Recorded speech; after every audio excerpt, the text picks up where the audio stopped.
The following program is paid for by Absolute Mortgage, a division of Pinnacle Capital Mortgage Corporation. Absolute Mortgage Company, NMLS number 81395 and Washington CL number 81395 is an equal opportunity housing lender. Tina Mitchell, MLO number 145420, is a licensed loan originator with Absolute Mortgage. Visit absoluteloans.com or call 888-90-HOMES for cost information.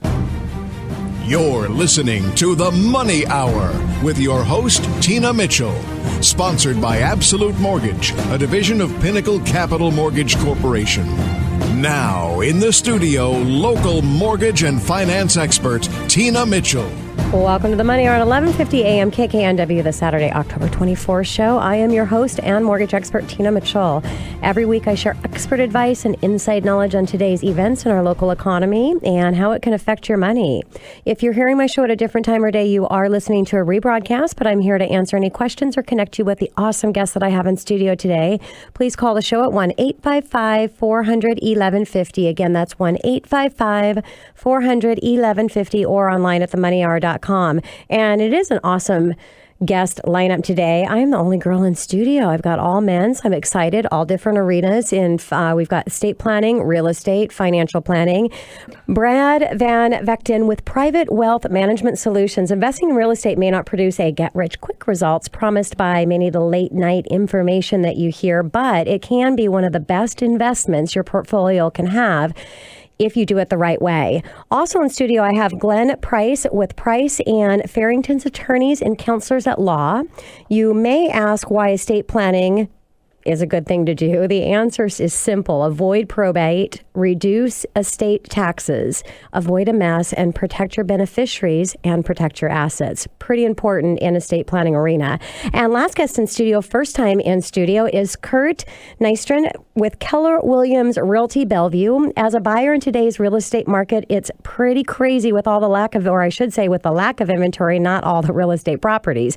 Being prepared will help you win in today's market. Great information and great guests in studio. As always, you can call the show at 1-855-400-1150. Again, 1-855-400-1150 or online at themoneyhour.com. Let's start out today with a little money chat.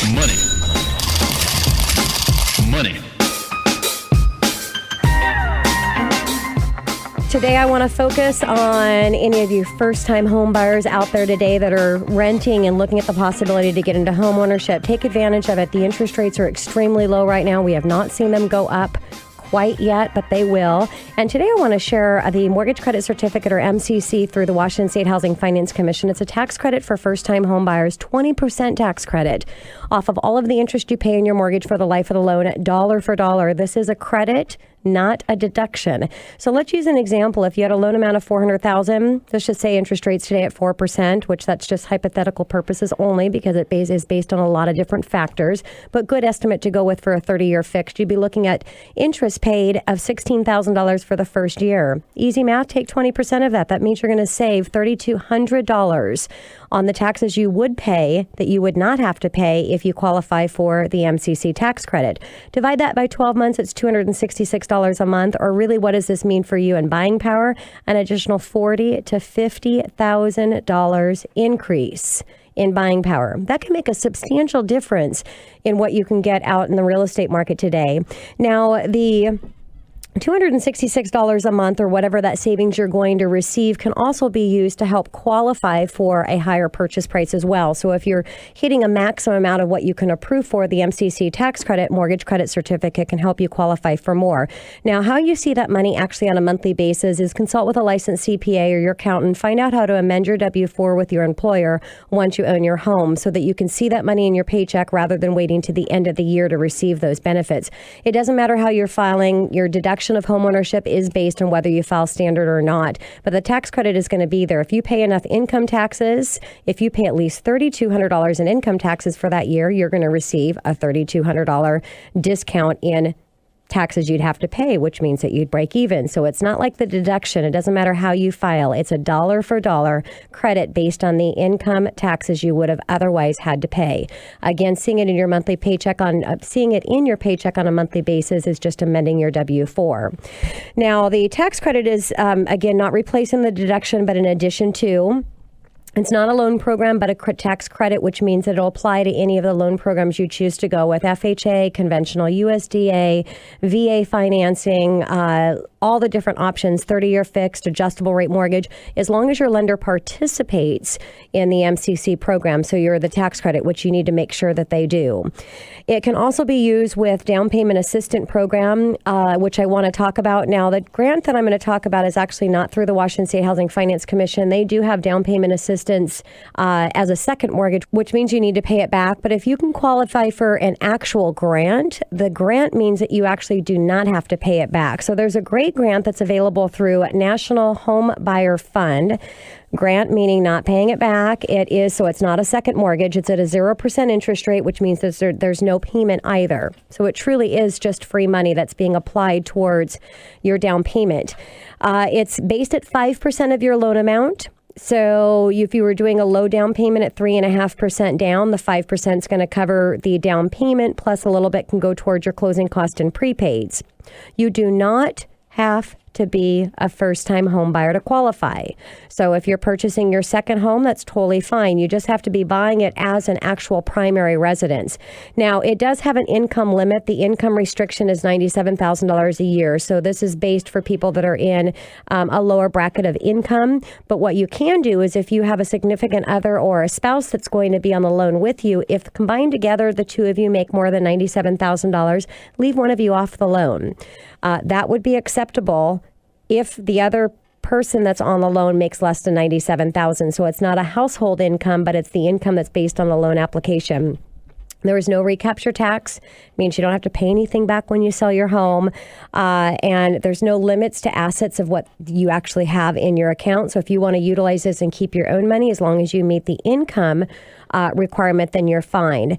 You also can get your earnest money back at closing. So it's a really great way to get into a home using the combination of the MCC mortgage credit certificate tax credit, which is for first-time home buyers, and using the grant program as well to help you with the down payment. Now, I didn't mention the income restrictions on the MCC, being because that's going to be based on county versus the grant program. It's just a straight $97,000. Anywhere you're purchasing in Washington, it doesn't matter. But on the MCC tax credit, it's based on the county that you're actually purchasing in. It's also based on the number of people that are in your household. So just giving one example here, 1 to 2 persons in your household, that's $90,000. If you have a baby, it would put you to a 3-person household. That would take it up to $97,000. The income restrictions go down in some of the other counties. But again, it's a great way to get into a home. First-time home buyer for the tax credit. Why would you not use it if you make that under that income limit? And then those of you, even if it's not a first-time home buyer, if you want to take advantage of some grant funds that you don't have to pay back, pretty awesome. If you have any questions, give the show a call at 1-855-400-1150. Again, 1-855-400-1150. Coming up next on the Money Hour, do you have extra funds to invest? If you do, what asset class options do you have to invest in? Brad VanVechten with Private Wealth Management Solutions right here in 1150 AM KKNW after this short break. The 1,200,000 women and men of Rotary have accomplished extraordinary things. They've taught millions of people to read, worked toward world peace, and have nearly eradicated a crippling childhood disease from the face of the planet. But each of those 1,200,000 women and men know they could accomplish so much more if only they were 1,200,001. Find out what an impact one person can make. Learn about Rotary at Rotary.org. This is the Money Hour with your host, Tina Mitchell, on Alternative Talk, AM 1150. Now, back to the show with local mortgage and finance expert, Tina Mitchell. Welcome back to the Money Hour with your host and mortgage expert, Tina Mitchell, right here in 1150 AM KKNW this Saturday, October 24th show. I am dedicated to my listeners, providing you with the best tools needed to make informed decisions on all matters when it affects your money. If you're hearing my show at a different time or day, you are listening to a rebroadcast, but I'm always here to answer any questions or connect you with the guests that I have in studio today. You can call the show at 1-855-400-1150. Again, that's 1-855-400-1150 or online at themoneyhour.com. And back in studio again, we have Brad VanVechten with Private Wealth Management Solutions. And Brad, I'm excited to talk to you today. Our topic is going to be about investing in real estate. And I know in your arena, there's a lot of different asset classes that you can invest in. So it'll be interesting to hear your spin on real estate. Thank you so much for coming back in studio. Really appreciate it. My pleasure. And a little background about Brad. Bradley is an independent fee-only and certified financial planner. He's been helping individual families and small business owners identify and achieve their financial goals for over 20 years. He works with his clients personally to understand their needs, map out their cohesive strategies, and provide ongoing guidance to help them succeed as an investor.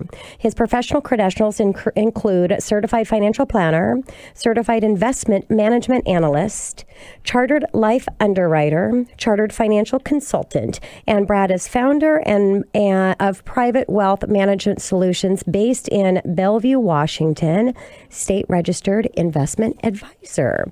So Brad, let's go ahead and start out with what your thoughts are if I have any listeners that are thinking of investing in our real estate market. So, hi, Tina. Your question's timely. For some reason, I've had a run of clients who are interested in buying real estate, so they asked me to run the numbers and offer my advice. From the point of view of a certified financial planner, the answer is it depends, right? Is this going to be your principal residence? Is it rental property, commercial property? Can you comfortably afford to make the payments as well as fund your other long-term goals, such as educating your kids or saving for retirement? Can you afford the maintenance, the insurance, and the taxes? Is it a place to live, or are you buying it just as an investment? Can you tolerate your neighbor or his kid parking a junker or huge RV in the driveway in front of their house? To be sure, real estate ownership is built into the American DNA, but it's definitely not for everybody. To my surprise, though, it's a very emotional purchasing decision. Mm-hmm. And so what surprises you when it comes to people purchasing real estate? That in some cases, no matter how compelling the evidence is against a real estate purchase, some clients still want to go ahead with it, even if it doesn't make economic sense. So, I understand that's a very powerful draw, particularly in this country. So what about a primary residence? If you have a client that's coming in, or we've got somebody listening that's asking advice from a financial advisor side on purchasing a home primary, where are our benefits? Well, the first is that no one can kick you out or raise your rent. That's very true, and we've seen what rent has done. And then secondly, in my opinion, a mortgage is really the only good debt because you can write off the interest you pay on the loan. Thirdly, once you establish some sort of equity, you can establish a home equity line of credit, otherwise known as a HELOC, and borrow money on the equity in the property to educate your children and things like that. And then, very importantly, the use of leverage. And it's a beautiful thing when used properly. So, for example, if you put down 10% on a $100,000 house, just to make the math easy, and the value of the property goes up $10,000, you've made 100% return on your money. Yes. And that's a beautiful thing. It is. And, leveraging the equity in your home is a really great thing. Just like Brad says, is as long as you're careful in how you're doing that, and you're making sure you're not leveraging too much. And that's what happened in the financial crisis is people leverage, but then they just let the properties go. And you've got to stick it out and wait for the appreciation to come back, because history will show that it typically always does. So what about multifamily, duplexes, fourplexes?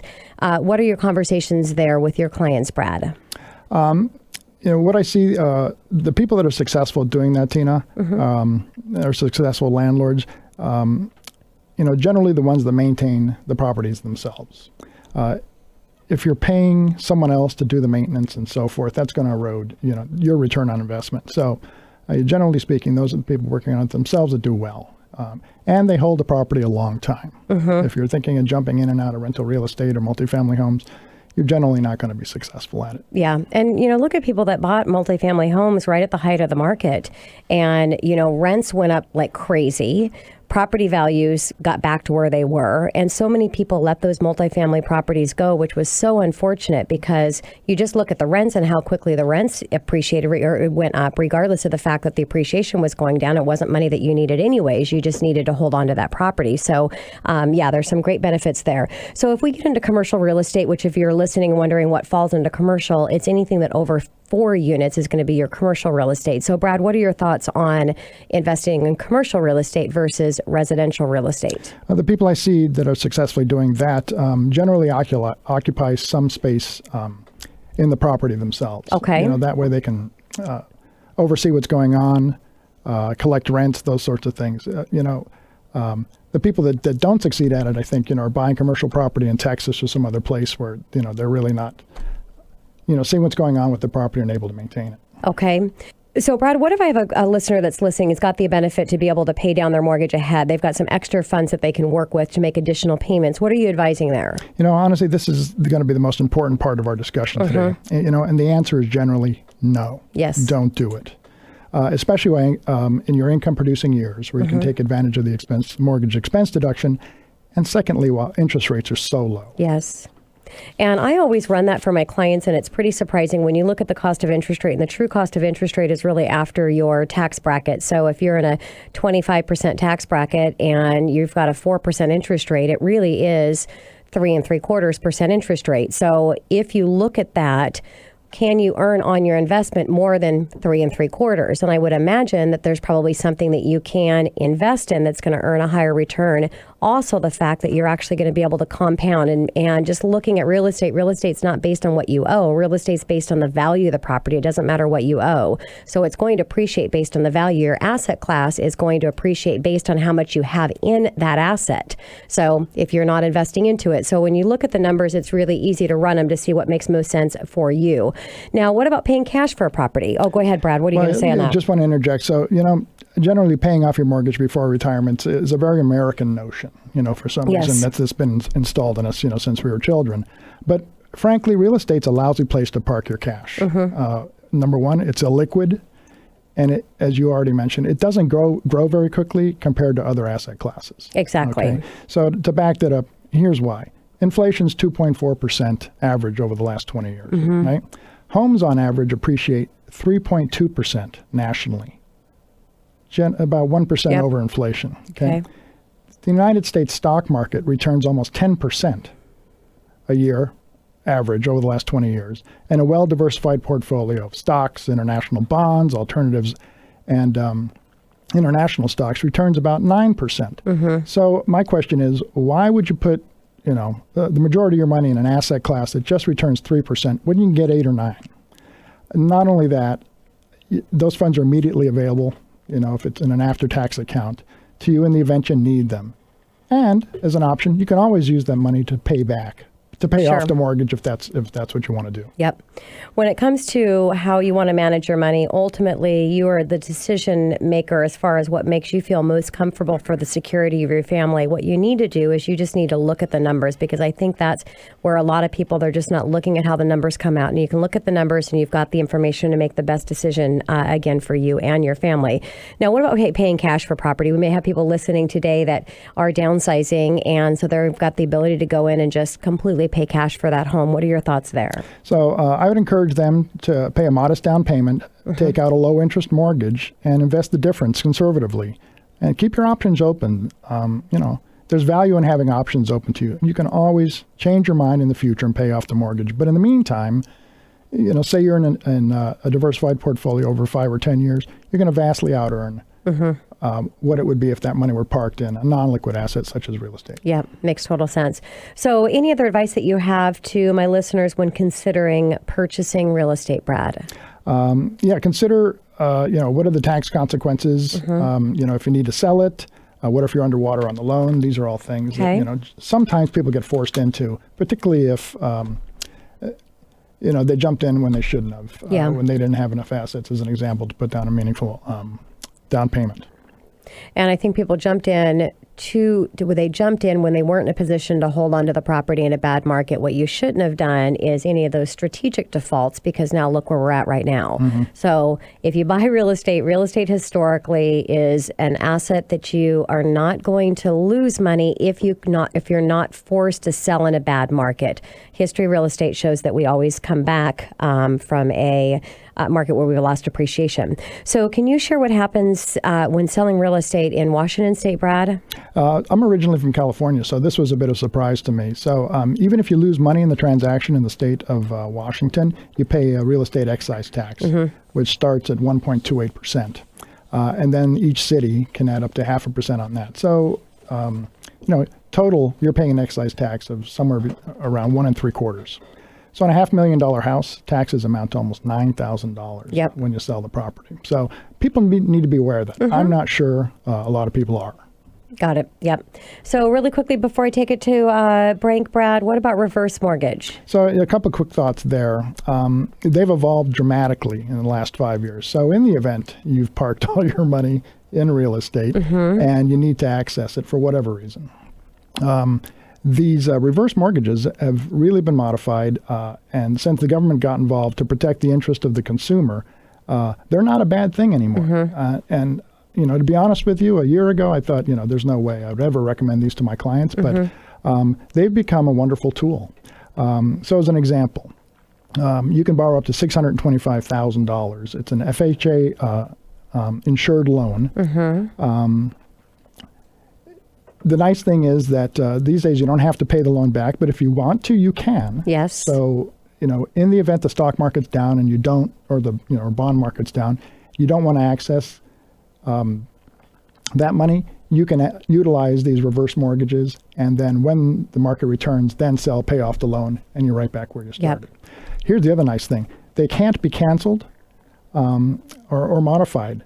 And lastly, there's this huge misconception that banks can take your home, It's simply not true anymore. Yeah. And I think, I really don't think that there's a bad product out there.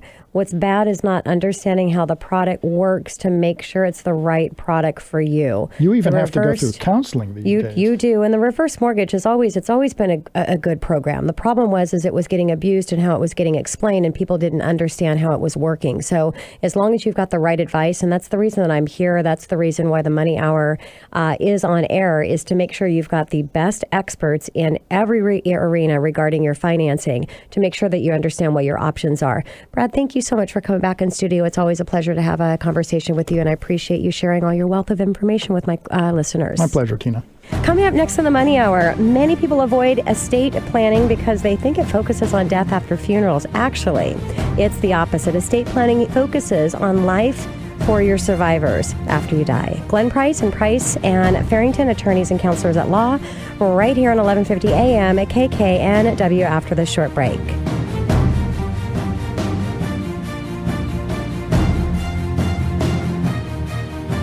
Every day, more than 1.4 million American lives are disrupted by Crohn's disease or ulcerative colitis. This year alone, 70,000 new cases will be diagnosed, and more of those are children. Nearly 75% of patients with Crohn's disease will require one or more surgeries at some point in their lives. Those are the facts, but they don't speak to the daily realities of living with Crohn's or colitis. Excruciating pain, a lifetime of medication, and days when they can't even get out of bed. There's a good chance you know someone suffering with Crohn's or colitis. Someone like me. I'm Amy Brenneman, and I'm asking you to support the Crohn's and Colitis Foundation of America. CCFA was created to help millions of us cope and to find cures. Visit ccfa.org today to learn more, donate, or join an event. It's time to face the facts and reach out to help someone you know at ccfa.org. This is the Money Hour with your host, Tina Mitchell, on Alternative Talk, AM 1150. Now, back to the show with local mortgage and finance expert, Tina Mitchell. Welcome back to the Money Hour with your host and mortgage expert, Tina Mitchell, right here on 1150 AM KKNW, the Saturday, October 24th show. I build a network of elite industry professionals each week sharing their knowledge and expertise to my listeners. If you're hearing my show at a different time or day, you are listening to a rebroadcast. To talk with the guest I have in studio today, you can call the show at 1-855-400-1150. Again, 1-855-400-1150 or online at themoneyhour.com. Back in studio again, Glenn Price with Price and Farrington Attorneys and Counselors at Law. Glenn, thank you for coming back in studio and visiting me. Thank you for having me. Excited to talk to Glenn about estate planning. Before we do that, a little background on Glenn. Educator, graduated of Harvard, the London School of Economics, and Duke Law School, and 39 years in legal practice. Glenn was named a superstar lawyer by Washington Law and Politics magazine and named a top estate planning attorney in 2013 in Seattle Magazine.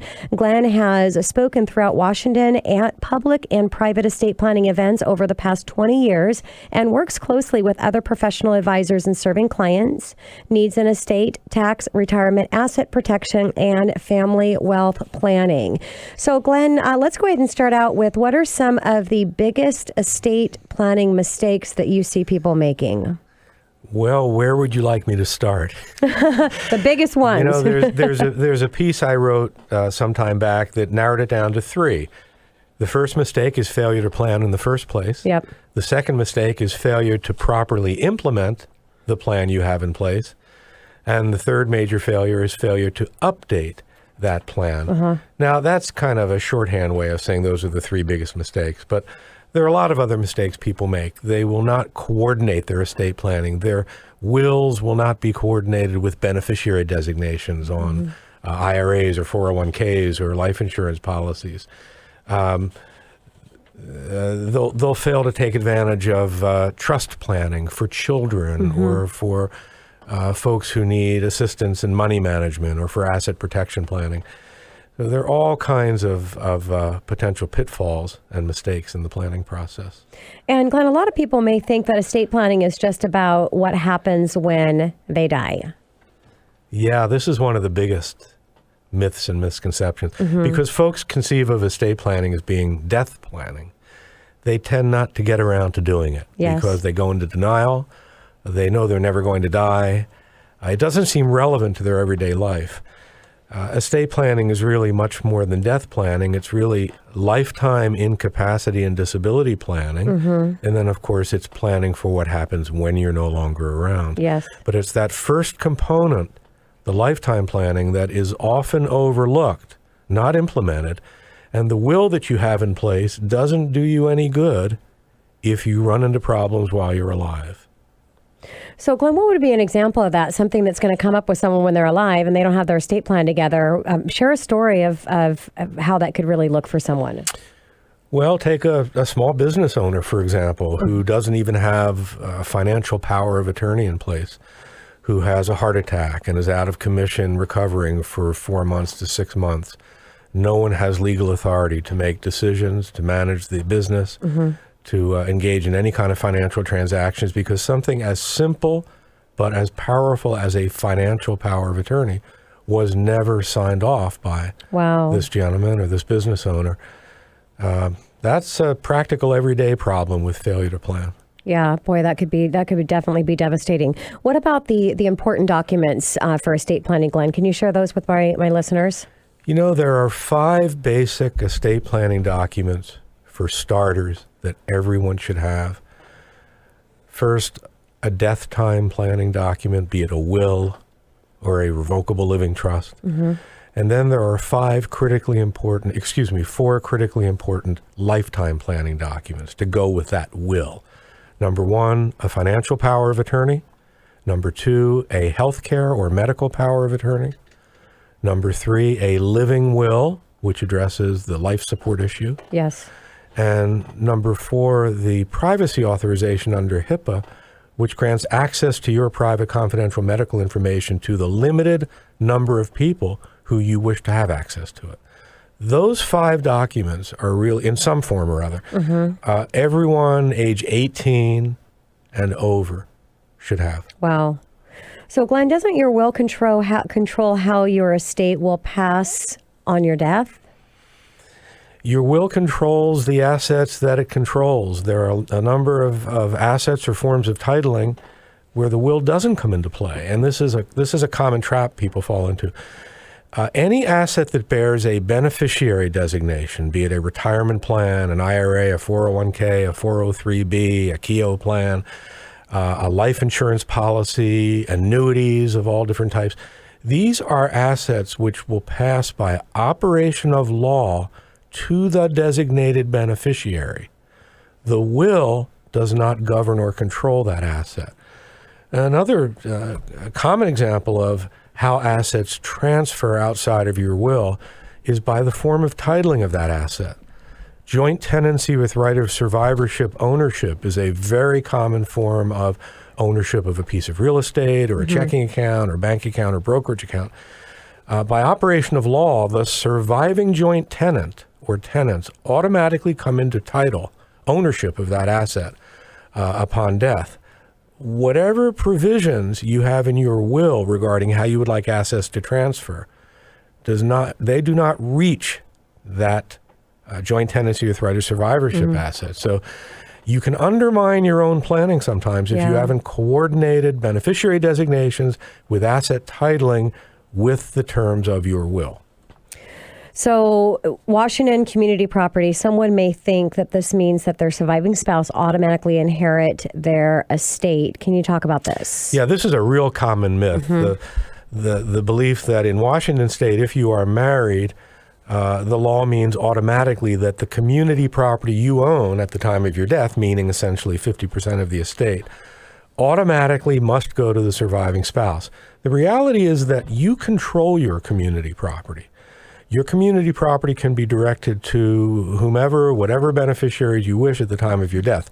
Now, under Washington law, the surviving spouse will have a right to a certain amount, a certain dollar value of the decedent's estate under what's called the homestead exemption. Okay. But it's not all that large a figure. So community property is controlled by the decedent in the decedent's planning documents at the time of death. Typically, the surviving spouse is the primary beneficiary, but the law doesn't mandate that that happen. Got it. Well, I sure better be on mine. Now, Tina, if you die intestate, if you die without a will or without having done any meaningful estate planning, the default in Washington, of course, is that community property will transfer to the surviving spouse. Got it. Okay. So, Glenn, do you have any of your clients go, you know what, trust her for just the wealthy people? How would you answer that? This, again, is one of the most common misconceptions people have. If you're not a Bill Gates or a Steve Ballmer, or for the older generation listening out there, the Rockefellers or Kennedys or DuPonts, that a trust isn't relevant. And really, a trust is a tool that allows assets to be managed, held, protected, and distributed out over time for all kinds of reasons, for all kinds of beneficiaries, a beneficiary who cannot handle money, a special needs beneficiary, minor children. Trust can be used for asset protection purposes. Trust can be very, very effective wealth transfer techniques where you, over time, gift assets into the trust for the benefit of folks named as beneficiaries in that trust down the road. And you are meanwhile removing from your taxable estate all of the assets that you've transferred into that trust, including the growth over time in those assets. And of course, trust can be used for estate tax planning and for all kinds of charitable or philanthropic planning. So the correlation between wealth and whether trust planning is appropriate for you is not really a direct correlation. Okay. Can you talk a little bit on probate? Well, probate is a process. It's not, unlike what many people think, a tax. Okay. Probate is a court-supervised administration of your estate under Washington law. Every state has some form of probate. The primary purposes for probate at time of death are, number one, to make sure that asset titling transfers properly from the person who died to the survivors or the beneficiaries. And number two, probate is intended to make sure that creditors who are owed money, who have legal debts that they're entitled to have repaid, get paid. Those are really the two primary purposes historically for probate: proper title transfer and paying creditors. Washington State real estate taxes. Washington State state taxes. Can you talk about those, Glenn? Washington State is one of 16 or 17 states that has a standalone state estate tax. This is a tax that is levied by the state, the Department of Revenue, on the net fair market value of your estate as of date of death. Now, for a married person, that means the net fair market value of the decedent's community property ownership. It doesn't mean 100% of the estate. It means the 50% or the community property that the owner controlled at time of death. Under current law in Washington, every individual can protect a little over $2 million as of the date of their death before Washington state estate taxes will be imposed. If married couples do smart, basic estate tax planning, as a couple, they can protect a little over $4 million in the year 2015 under Washington law. Wow. The amount that can be protected, the exclusion amount as it's called, is gradually increasing annually under Washington law. That in a nutshell is how it works. All right. So for my listeners, giving them advice on how often they should update their estate plan, what would you say? Well, you know, you maintain your automobile from time to time to make sure it's running properly. With estate planning, it's a little more of a challenge because as long as your planning is current, that is, reflects the goals and circumstances in your life, that planning may survive for a long time and still be valid and still be appropriate for you. We have many clients who begin tweaking and amending, revisiting their estate planning within 6 months of doing the planning initially because events are occurring in their lives, be it a birth or a death or dramatic change in wealth, that impacts the planning they put in place. So each person wants to periodically review their estate planning, maybe once a year, just to make sure it still continues to reflect where they are and what their goals are. So any special event happens in interim, do that. Otherwise, once a year is a good time to have it checked. As your host, I advise you not to go through the inexpensive way of setting up your estate plan online. Glenn, help me out here. Yeah, you know, it's like going to Ace Hardware to buy a pair of pliers because you need to have some teeth work done. I mean, it's just, you can try to do it on your own. Susie Orman is a business lady and a very successful one, but she doesn't particularly care about your individual circumstances and your estate planning, nor is she going to be waiting on the other end of the phone when your survivors, your children, your beneficiaries call her to find out what went wrong or to have questions answered. You want to have a relationship with an estate planning attorney who is there to put a proper plan together, there to provide ongoing guidance while you're alive, and there for your surviving spouse or children or other beneficiaries when you're gone, so that things are done the right way. Makes sense. Got less than a minute really quickly. LLC for real estate. Good idea? Well, a limited liability company is an asset protection planning tool. Yes. And for folks who have rent-paying tenants in numerous rental units, they're operating a business. And in any business, liability can occur through accidents, injuries. And if you hold title to real estate in your own name, everything you own may be subject to a judgment that's returned against you for liability that occurred on the premises of a property you own. If you own the property in a limited liability company, you're controlling, you're limiting, you're compartmentalizing the damage that can be done to the value of the asset in the limited liability company. You are insulating everything else you own, your home, your brokerage account, everything you have. Great advice.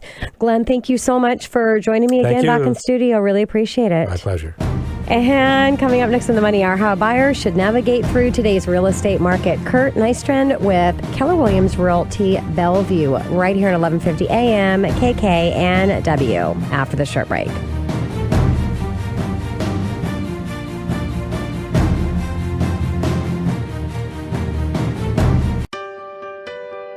The University of Washington Parent-Child Study is looking for parents and their 8 to 11-year-old children to participate in a 3-hour research study examining how children learn to distinguish between what is safe and what is not safe.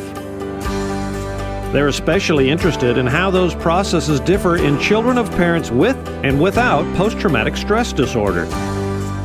Parents are compensated with up to $60, and all children are given a UW Child Scientist t-shirt. In addition, all parents receive a thorough psychiatric evaluation. For more information, please call Alyssa at 206-685-9043 or visit online parentchildstudy.com.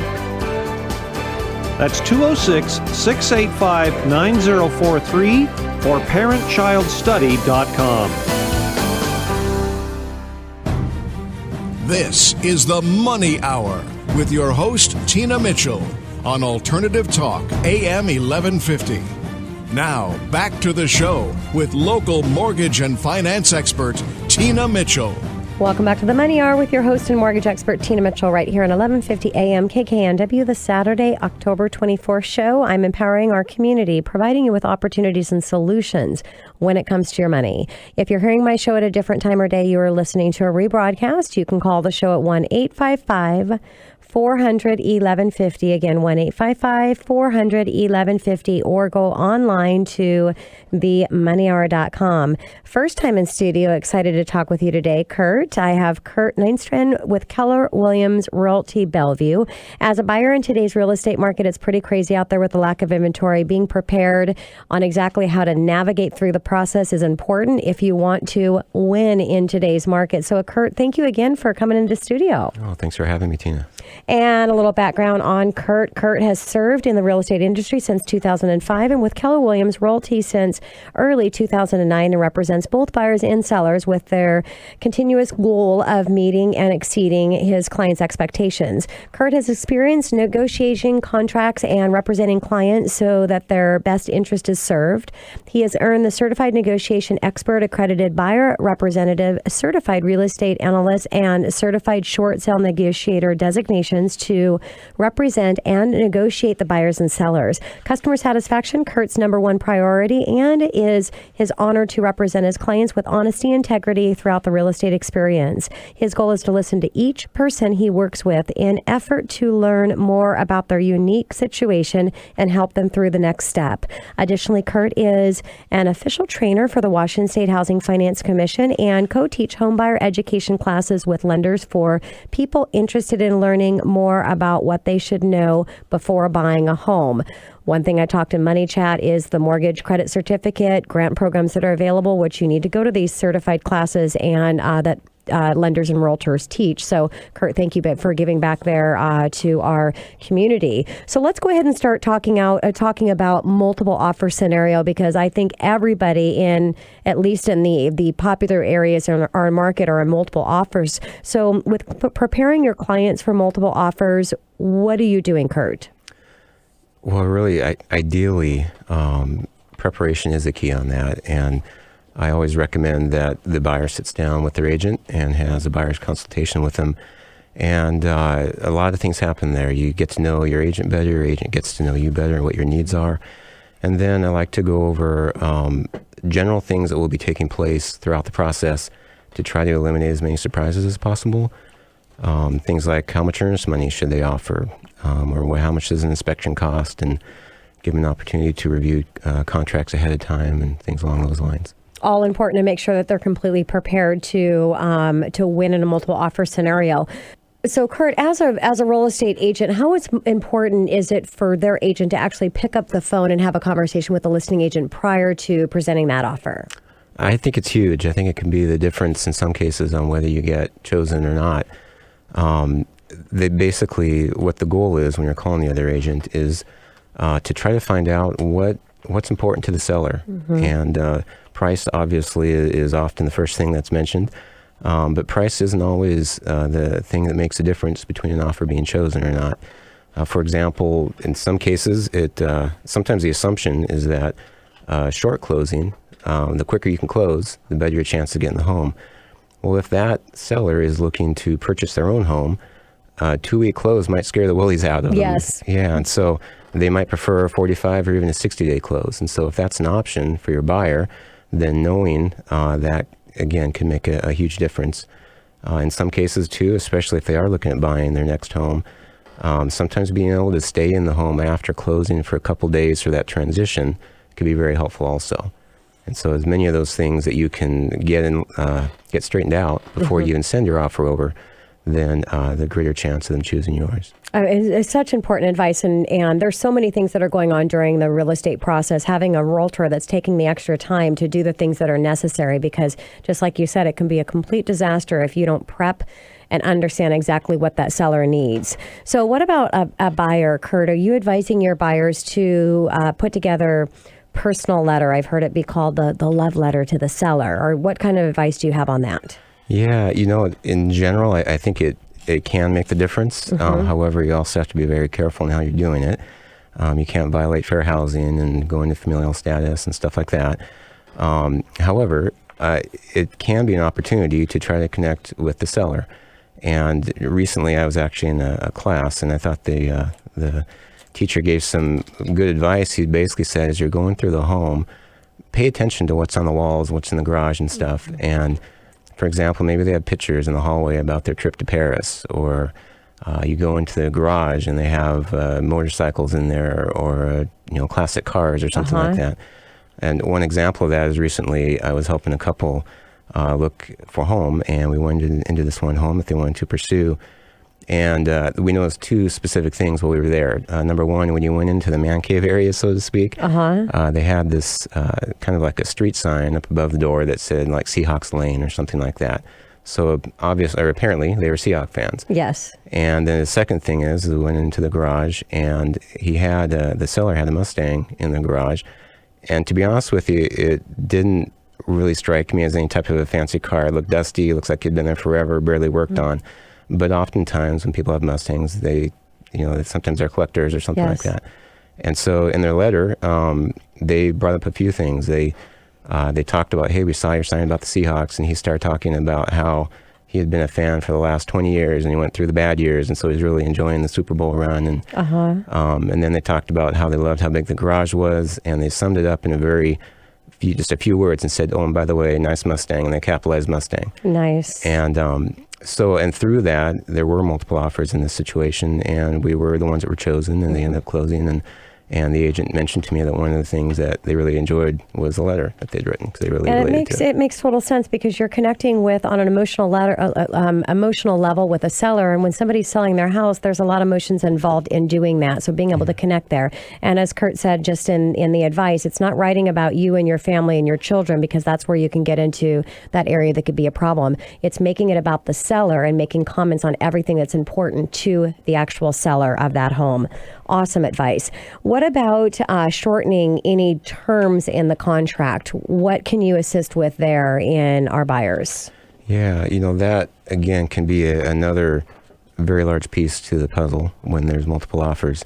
And one example could be if you're using the typical contracts for an offer on the inspection contingency, the default time period is 10 days. And most buyers love that, because they've got plenty of time to do the inspection, and they can sleep on it for multiple days and so forth. For the seller, though, they're on pins and needles, because if a deal falls apart, they certainly can fall apart after the inspection is done, but the greatest likelihood is something goes wrong with the inspection. And so what I advise my clients is trying to shorten that period voluntarily when you submit your offer, where it's long enough so that you can get a good inspector out there, but it might take calling a few to see what their schedules are and such. However, not so long again that there's a balance in there. So usually at least between 5 to 7 days is often plenty of time to get somebody out there to get a good inspection and decide what the response will be.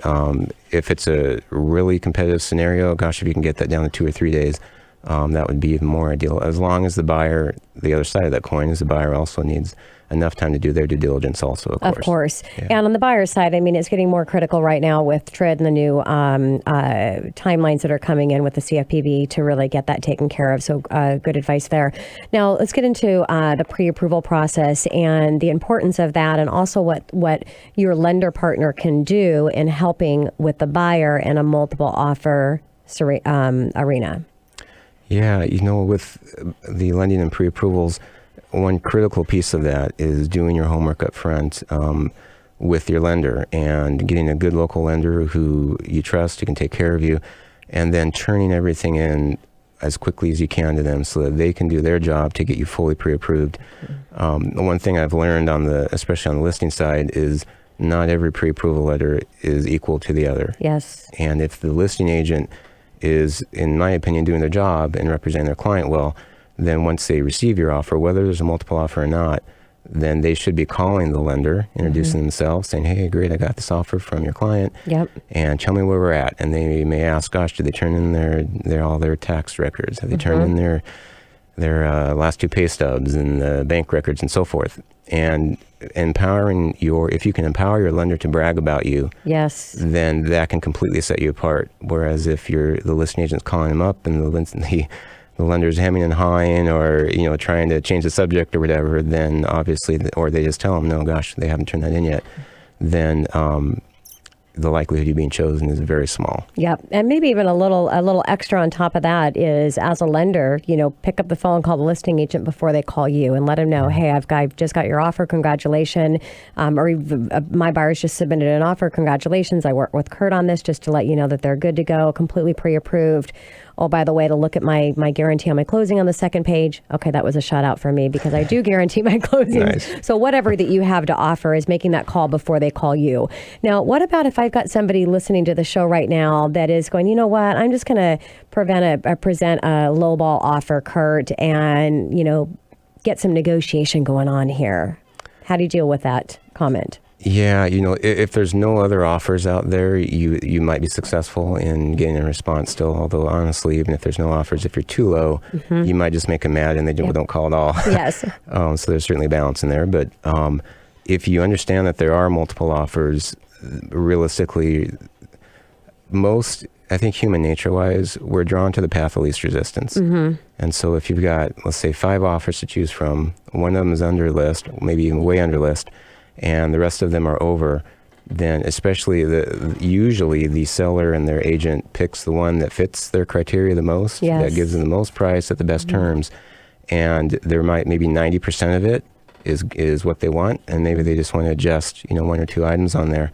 That's the agent that they're going to be calling, whereas the other 4 often don't get the phone call until either late that night or the next day saying, sorry, someone else was chosen. So. Yeah, the worst mistake that you can make is not understand how the process really is working. And you understand what you're really negotiating. Every $1,000, a little bit less than $5 a month in your payment. So do you want to get into a home in this market or not? You've got to really go in and be prepared and present your best offer up front, as Kurt said.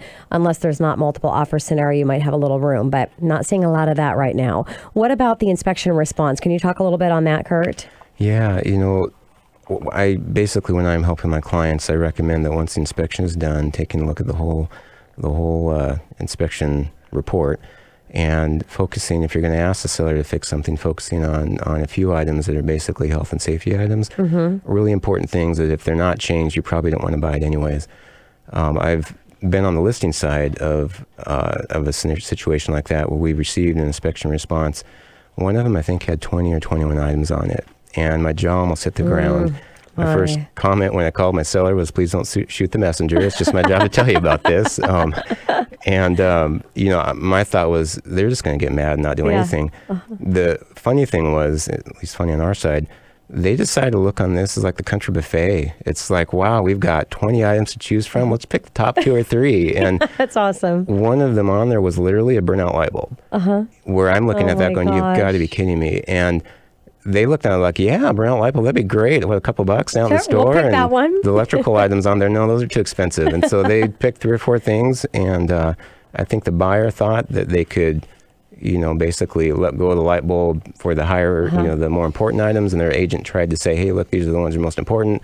But again, the process is the seller can pick any ones they want. And so trying to keep to the straight or the most important items. Yep. And keeping it simple is the best way to go. Makes total sense. Single family home, condo. Yes, I think generally if somebody can afford a single family home, in general terms, they usually appreciate at a higher rate or faster rate than a condo. Though condos also can and certainly do go up. But there's also some lesser risks with with condos you have HOAs and you have risk of special assessments and such. And so I would tend to advise more towards favor the single family if they can afford to do that. Yeah, and lenders have a higher interest rate for condo than single family home because it is a higher risk of default. Sellers listening, we've got just a second before I've got to wrap us up here. Maximize their returns. What's advice do you have there, Kurt? Yeah,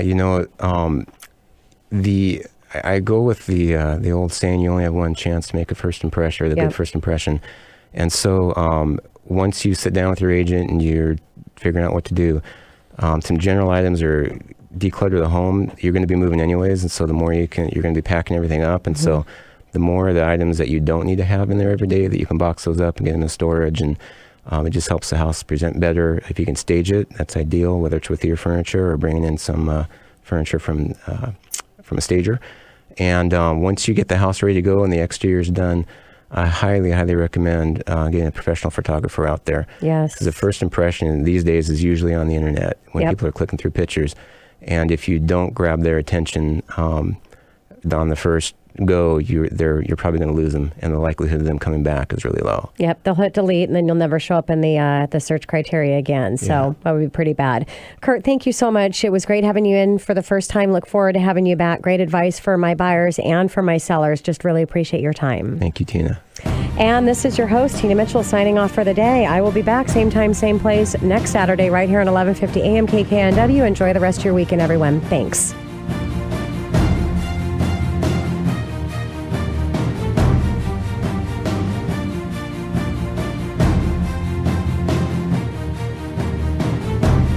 The preceding program is paid for by Absolute Mortgage, a division of Pinnacle Capital Mortgage Corporation. Absolute Mortgage Company, NMLS number 81395 and Washington CL number 81395 is an equal opportunity housing lender. Tina Mitchell, MLO number 145420, is a licensed loan originator with Absolute Mortgage. Visit absoluteloans.com or call 888-90-HOMES for cost information.